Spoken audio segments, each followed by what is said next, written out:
श्री स्वामी समर्थ. मी शर्मिला. माझ्या या यूट्यूब चॅनलमध्ये माझ्या सगळ्या गोड यूट्यूब फॅमिलीचं पुन्हा एकदा नव्याने स्वागत करते.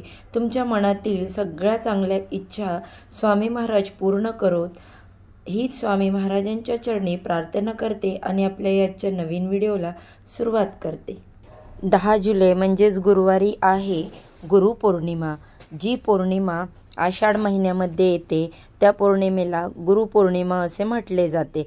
प्रत्येक महिन्यामध्ये पौर्णिमा तिथी ही येते आणि प्रत्येक पौर्णिमेचं स्वतःचं असं वेगळं महत्त्व असतं. तसंच बघा, आषाढ महिन्यात येणाऱ्या पौर्णिमेला गुरुपौर्णिमा, व्यासपौर्णिमा असे अनेक नावांनी ओळखले जाते. प्रत्येक महिन्यात येणाऱ्या पौर्णिमेला माता लक्ष्मीची पूजा करावी असे आपले धर्मशास्त्र सांगत असते. परंतु आषाढ महिन्यात येणाऱ्या गुरुपौर्णिमेला माता लक्ष्मीसोबतच भगवान विष्णूंच्या सोबत आपल्या गुरूंची देखील पूजा सेवा करायची असते. गुरुपौर्णिमा हा गुरु आणि पौर्णिमा या 2 शब्दांनी मिळून बनलेला आहे. गुरु म्हणजे अंधारातून उजेडाकडे घेऊन जाणारा आणि पौर्णिमा म्हणजे पूर्णचंद्र असा याचा अर्थ होतो. गुरु हा अज्ञानाच्या अंधारातून ज्ञानाच्या प्रकाशाकडे घेऊन जात असतो. म्हणून आपल्या आयुष्यामध्ये गुरु हे खूप महत्त्वाचे असतात. ज्यांना गुरु आहेत त्यांनी या दिवशी आपल्या गुरूंची पूजा करायची आहे. आणि ज्यांना गुरु नाहीत त्यांनी या दिवशी गुरुपद घ्यायचे आहे. आता या दिवशी गुरुपद कसं घेतलं जातं तर बघा, या दिवशी एक नारळ घ्यायचा आहे तुम्हाला, त्यावर खडीसाखर ठेवायची आहे. हे नारळ आपल्याला ज्यांना गुरु बनवायचं आहे, जसं काही स्वामींना गुरु करायचं असेल तर इतर कोणाला गुरु करायचं असेल तर हा नारळ अर्पण करून आमचं गुरुपद स्वीकारा अशी प्रार्थना करायची आहे. गुरुपौर्णिमा जी आहे ती आपल्याला आध्यात्मिक मार्गावर वाटचाल करण्यासाठी प्रेरणा देत असते. आषाढ महिन्यातील पौर्णिमेला महर्षी व्यास यांचा जन्म झाला होता. त्यांनी वेदांचे विभाजन केले आणि महाभारत या ग्रंथाची रचना केली. त्यामुळे त्यांना आद्यगुरु मानले जाते. धार्मिक दृष्टीने गुरुपौर्णिमा हा दिवस अत्यंत महत्त्वाचा आणि शुभ असल्यामुळे या दिवशी आपल्या ज्योतिषशास्त्रामध्ये करण्यासाठी काही प्रभावी उपाय सांगितले जातात. आज या व्हिडिओमध्ये मी तुम्हाला एक अतिशय प्रभावी असा उपाय सांगणार आहे. आपल्याला गुरुपौर्णिमेच्या दिवशी एका ठिकाणी दिवा लावून त्या दिव्याखाली एक वस्तू ठेवायची आहे. ही वस्तू दिव्याखाली ठेवल्याने एका रात्रीत नशीब उजळून जाईल, आयुष्याचं सोनं होऊन 7 पिढ्यांचे दारिद्र्य नष्ट होईल, घराची, पतीची, मुलांची भरभरून अशी प्रगती होईल, घरामध्ये अखंड लक्ष्मी नांदेल. अशी कोणती वस्तू संध्याकाळी दिव्याखाली ठेवायची आहे. हा उपाय कोणत्या वेळेत करायचा आहे याबद्दलची संपूर्ण माहिती मी आज या व्हिडिओमध्ये तुमच्यासोबत शेअर करणार आहे. त्यामुळे तुम्ही व्हिडिओ स्किप न करता शेवटपर्यंत नक्की पहा.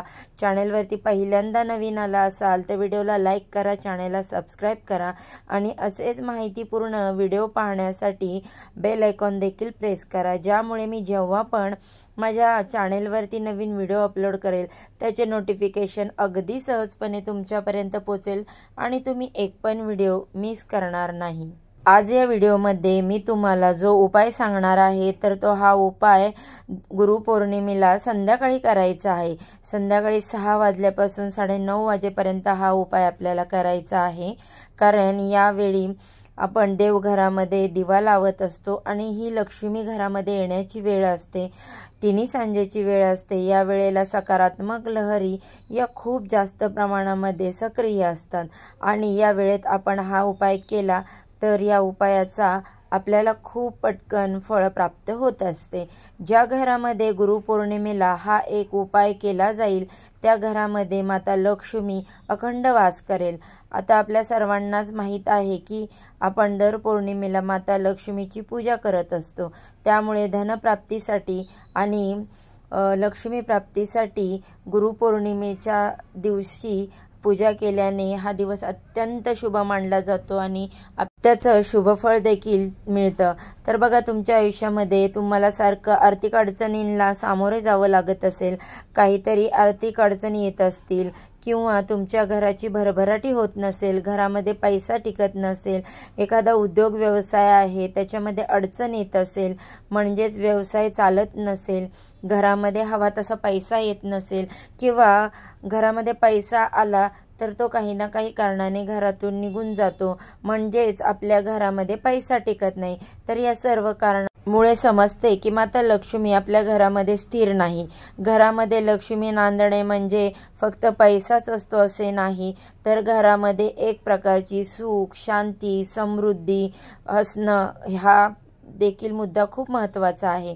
जेव्हा आपल्या कुटुंबामध्ये एकोपा असतो, शांतता असते, एक प्रकारचे आनंदाचे वातावरण असते, तर यालाच लक्ष्मी नांदणे असे म्हणतात.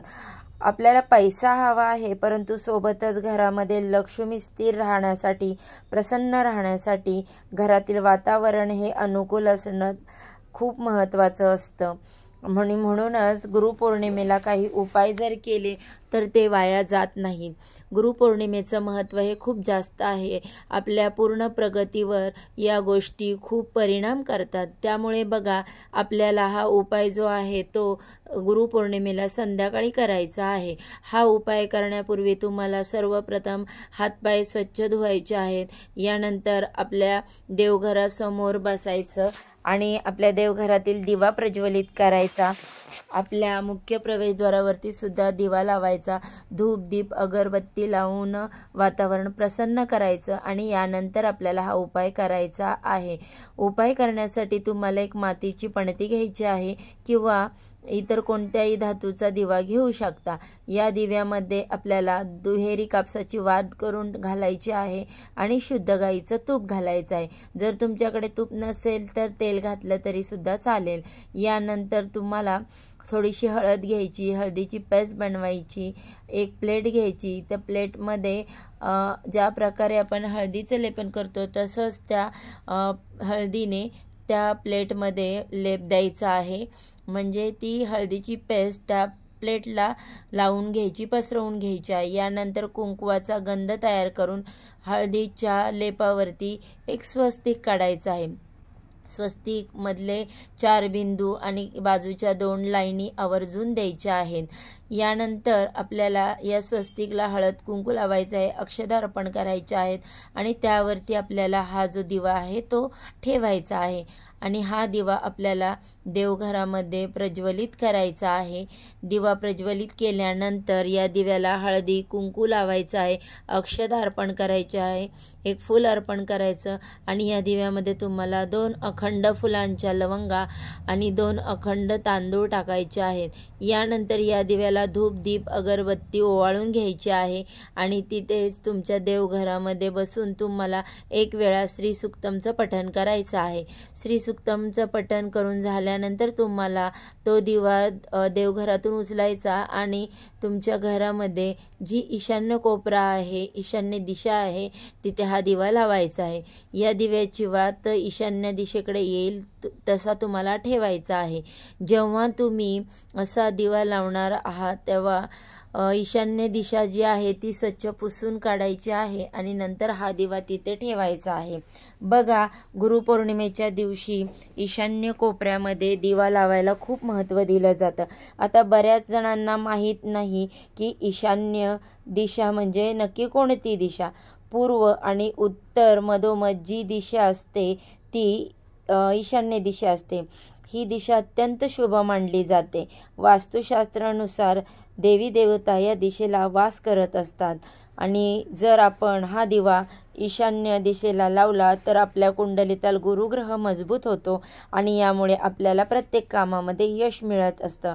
आपलं नशीब उजळू लागतं, घरातील दरिद्रता गरिबी दूर होते आणि हा दिवा तुम्ही सायंकाळी लावल्यानंतर कमीत कमी 12 वाजेपर्यंत हा दिवा चालू राहील याची विशेष काळजी घ्यायची आहे. दुसऱ्या दिवशी हा दिवा तुम्हाला स्वच्छ करून वापरायचा असेल तर वापरू शकता. त्याचबरोबर देवघरामध्ये आपण जो दिवा नेहमी लावतो तर त्या दिव्याखाली सुद्धा तुम्हाला एक मुठभर तांदूळ ठेवायचे आहेत. तांदूळ जे आहेत ते संपत्तीचे प्रतीक मानले जाते. तांदूळ हे अत्यंत पवित्र धान्य आहे आणि म्हणून याचा वापर पूजेमध्ये केला जातो। जर आपण पौर्णिमेच्या दिवशी देवघरामधल्या दिव्याखाली तांदूळ ठेवले तर देवी लक्ष्मी प्रसन्न होते आणि आपल्या घराकडे आकर्षित होते। आणि यासाठी तुम्हाला तुमच्या देवघरामध्ये जो दिवा लावता त्याच्या खाली मूठभर तांदूळ आवर्जून ठेवायचे आहेत। दुसऱ्या दिवशी हे तांदूळ तुम्हाला पक्ष्यांना खाऊ घालायचे आहे। त्याचबरोबर तुमच्या घराजवळ जर केळीचं किंवा पिंपळाचं झाड असेल किंवा औदुंबर वृक्ष असेल तर यापैकी कुठल्याही वृक्षाखाली तुम्हाला एक दिवा आवर्जून लावायचा आहे। कारण बघा, केळीच्या वृक्षामध्ये भगवान विष्णू आणि माता लक्ष्मी वास करते आणि पौर्णिमा तिथी ह्या माता लक्ष्मी आणि भगवान विष्णू यांना समर्पित आहे। तसेच माता लक्ष्मी आणि भगवान विष्णू हे पिंपळाच्या झाडामध्ये सुद्धा वास करतात।